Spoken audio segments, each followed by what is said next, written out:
Hello there, IELTS students. Welcome to IELTS Podcast. You no longer have to worry, fret or panic about IELTS because we are here to guide you through this test jungle. Enjoy these IELTS tutorials, and if you need more help or want to access the famous online course, you can visit us at IELTSPodcast.com. Hey, hello, me again, Rob Buckinghamshire. How you doing? Yes, I'm really thinking today about going on about those task 1 again. Remember I talked to you recently about a process description for task 1? Today we're going to switch our attention to describing maps or plans. By the way, how are you doing with your IELTS preparation? Have you been using that essay checker that is on the website? I think it's supposed to be working really well, isn't it? Check it out, because checking your essays is absolutely essential. Getting feedback from experts really helps. Even with the task 1. Task 1, people perhaps ignore it a little bit because they worry too much about task 2. After all, task 1 is only worth 1/3 of the total grades or points in the essay part or the writing part of IELTS. But it's still worth getting into and doing a very good job, because it's something that will also help you prepare for your life after you take IELTS, when you start studying or whatever you're going to do with your IELTS certificate afterwards. So today, task 1, writing tips for describing plans. That type of task 1 essay that comes up occasionally, more often than it used to in fact, where you're asked to compare 2 maps or 2 plans, a kind of before and after type of task, In fact, it has a lot in common, in my opinion, with the statistical elements we see in pie charts and graphs. But instead of looking for trends by comparing numbers between 2 graphs or charts, in this case we're comparing 2-dimensional plans. What are the differences? What is really important here first is to mention the most significant or striking changes or differences between the 2 parts, because you're always going to get the before and after plan, okay? So tip number 1, take a minute or more of your 20 minutes in the exam to look carefully at the information presented to you. What are the major differences or changes you see between the 2 plans? This can have a kind of futuristic element to it, because the question is often of the type, what will the downtown area look like in 10 years' time? So, tip number 2, be very sure which verb tenses you need to use. Do you remember, if you were listening in, when I talked to you about the task 1 process description essay, where everything is almost exclusively in the present tense? Well, this time there's a possible mix between present and future tenses. But wait a minute, you know that of course in English there are several ways to refer to the future. What's best here? Give that a few moments thought by yourselves. Are we going to say going to, or using the present continuous, or maybe even the will, future, it will. Think about it. Well, okay. Actually, this time I'm going to do it a little bit different. I know the last time I talked to you about the task 1 description, the process description essay type. First I talked about it, and at the end I gave you the example. Let's do it the other way around this time. Let's look at the model answer first and discuss the main features, and maybe we can add a few more tips on the way. Okay? So far, all we're thinking about in terms of tips are noting the major changes that take place and deciding which verb tenses best fit our context. So here's the task question. Just like the other day when I talked to you about the process description, I got it from the same source, Cambridge IELTS 16, but this time it's not test 2, of course, it's test 3. And here's what we've got. We've got, let me check it out here. Let me see. We have got this. We have our question. The plans below show the site of an airport now and how it will look after redevelopment next year. So you see the before and after. I'm talking to you, you're listening to me, but of course all of this information is online. Just open up your IELTSPodcast.com and go to check out the actual script that you've got there. It's well worth reading this at the same time as you're listening to me. Okay, let's see this again. The plans below show the site of an airport now and how it will look after redevelopment next year. So there are going to be some important changes to the airport, the layout. Think about airports. We enter the airport, we've got the arrivals, we've got the departures, we've got different places where we go through checking things, customs, bags, etc. Think about all those parts of an airport.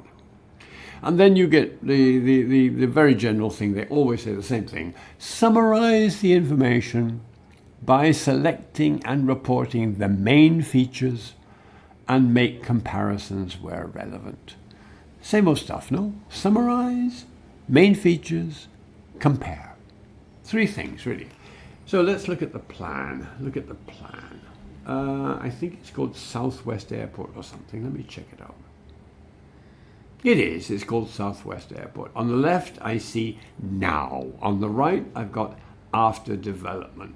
The 2 plans look rather different. I see, obviously, in the after development, there's more information.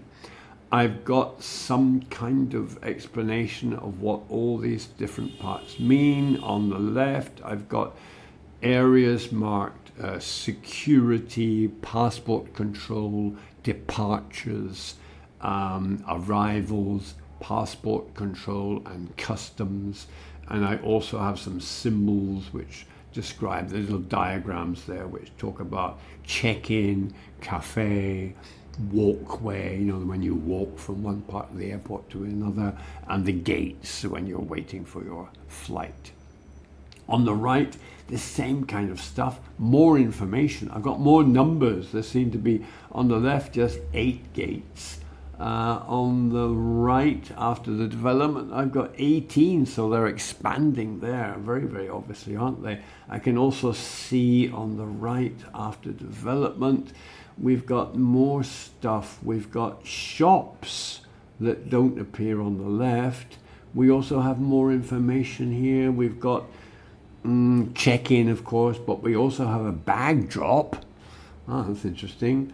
An ATM. So we've got banking facilities, a sky train. Wait a minute, on the other side now, all we do is walk. But on the plan is to have a kind of little train you can get on. Obviously, they need that if they're going to build more gates and make it bigger, so you don't have to walk so much. You can take the little train.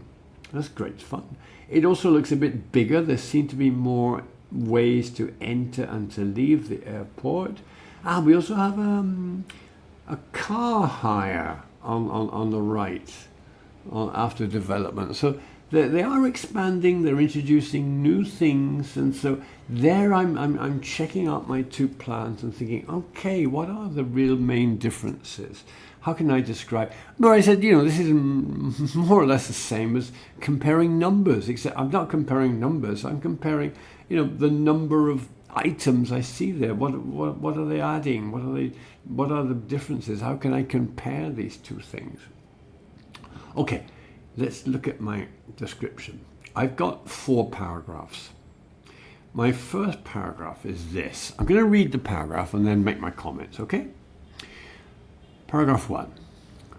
The plans provide details of proposals for the renovation of Southwest Airport, which compare the current layout of the departure and arrival areas to what they will look like when the work is completed next year. Okay, it's just one sentence actually, one sentence, quite a complex sentence. How many verbs have I got there? I've got 1, 2, 3, 4 main verbs, so it is quite a complex sentence there. The first paragraph obviously paraphrases the question. The examiner, remember, will always be on the lookout for your ability to paraphrase using appropriate synonyms. So here we have, I've written, provide details of proposals. In the original description, it says that the diagram show the proposals. So I provide details of instead of show. I've written the current layout of the departure and arrival areas instead of the original, the site of an airport now. Using the information in the question and in the diagram. What they will look like when the work is completed, I wrote, for how it will look after redevelopment.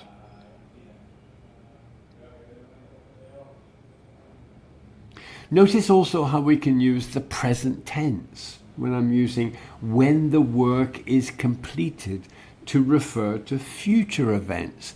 Worth checking out, everybody, the use of different verbs in the present and of course in the future to describe the future. If something is absolutely certain, if it's planned, we can use the present tense. If we say, for example, he will arrive tomorrow. Okay, that's fine, the future. Or if it's already planned, it's part of the itinerary, he arrives tomorrow. Same thing, same meaning. We're expressing absolute certainty when we use the present to describe the future.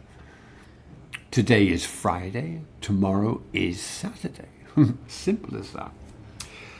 Paragraph 2. Paragraph 2, of course, is my important paragraph when I want to get into what this is all about. I've separated it from the first paragraph for some reason or other. I thought it might be better to have it separated to make it very clear that I have an overview, that I have understood really what this is all about. Listen to this. It generalizes the changes, very generally, no details. In fact, I begin with in general terms. Listen. In general terms, the main new features will be an expansion to the number of gates, together with a range of new facilities such as shops, an ATM, and a car hire service. Remember when we were talking a few minutes ago about the diagrams themselves? I mentioned those things, no? Hey, I can see shops, that's new, an ATM, well, that's interesting, and a car hire service, and above all, the number of gates, which seems to be, the main thing. You're expanding the capacity of the airport. More passengers, more airplanes, okay? So this paragraph, this very short paragraph of just one sentence, provides a general overview of the information. I'm showing the examiner that I have clearly identified the most important features and written this in very simple, clear terms. It will be an expansion, a range of new facilities, okay? Let's go on to paragraph 3. I need some details. The examiner's always looking for details. If it's a graph or a pie chart, the numbers. Here, what have we got? The actual things themselves. Listen to this. We go into details. Entrance to the departure and arrival sections will largely go unaltered, although additional doors will be installed in both. At present, departures has just a check-in desk and a cafe, but the proposal is to move the check-in from the left to the right to accommodate a bag drop area and to relocate the cafe to the left of the main entrance. Arrivals will also see a cafe added, as well as an ATM and a car hire business, the last of which means building an extension to provide adequate space. Okay, there's a lot of stuff here. This is worth talking about, actually. This is more complicated than we might think at first hand. I've got only 3 sentences, but these sentences offer details to the changes to both the departure and arrival sections. Notice, please, the use of verbal expressions that precisely describe the main features. I'm saying that the entrance, not many changes, not too many changes. How do I say that very formally? Largely go unaltered, very little change. And that also I've got here in terms of the check-in, it moves from one place to another. Move the check-in from the left to the right. Why? Now this why is interesting. The simplest way to tell people why in English is to use a verb in the infinitive. Why? To accommodate a bag drop area. Simple as that. And also the extra information, and to relocate the cafe to the left of the main entrance. Okay. I've also, when I come to describe arrivals, arrivals will also see a cafe added. So added, a useful little verb to describe, to have some extra space or extra thing put there. Also the car hire business, which has also been added, which meant building an extension. Why? Again, I've got our why, simply with our verb in the infinitive, to provide adequate space. So I'm not just describing, I'm also explaining through 2 examples of just using the verbs in the infinitive, to provide and to accommodate. So I've got my description, yes, this has happened, but why? Well, obviously, to do that and to do the other. So, tip 3, be sure to describe, but also, if you can, explain. Simply explain. Maybe we could do it in a different way. Because we needed more space, we needed to make an extension for the car hire business. Oh, quite long, isn't it? So I just put it as simply as possible. Building an extension to provide adequate space or extra space. Okay? So that's my paragraph 3. The details. 4th and final paragraph. More detail. Okay, here we go. There will be no changes to airport security, passport control and customs. However, several shops will be opened in the departure zone located on the left upon entering from security. By far the greatest proposed development involves replacing the existing walkway with a SkyTrain and building 2 branching corridors to the departure gates, which will be more than doubled from the current 8 to 18. Remember, we are trying, if at all possible, if the context permits it, to make comparisons. I'm also stressing here the most important changes, by far the greatest proposed development. I'm also comparing, aren't I? Let's go back to these details, more detail, this time on security, passport control and customs. I've only got, in fact, somehow I've done this, just 2 sentences, quite complex sentences, that's true. Notice again the use of cohesion. I've used, however, to contrast the lack of changes to occur in security, control and customs compared to the departure zone. Shall I read that again? There will be no changes to airport security, passport control and customs. However, several shops will be open in the departure zone. I think in the previous paragraph I used although and also as appropriate connectors. I was comparing, contrasting and also adding information. Okay, obviously Task 1, particularly this type of essay, this is not an argumentative essay, is it? We're not trying to judge different points of view or express our opinions. No. So we would expect not so many cohesive devices of this type.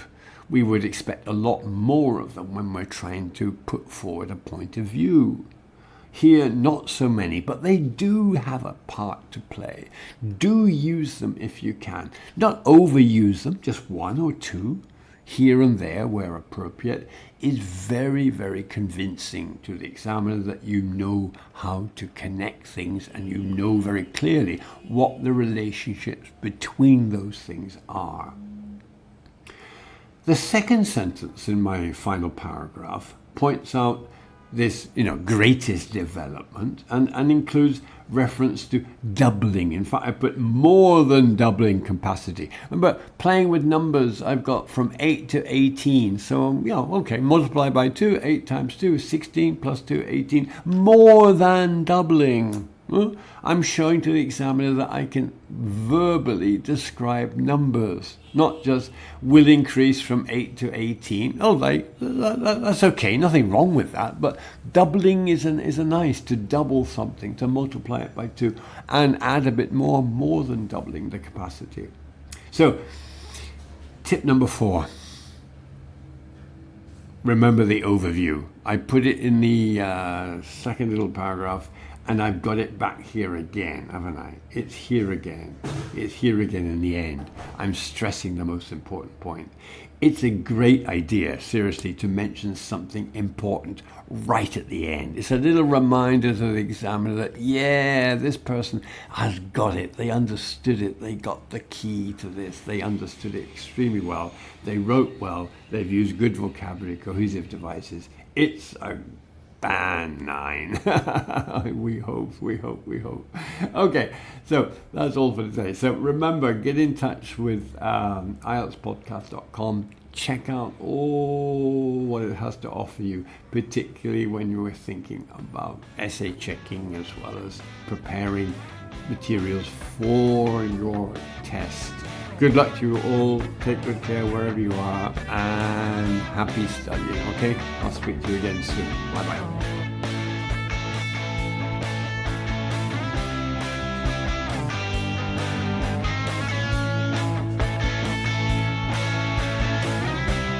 Thanks for listening to IELTSPodcast.com.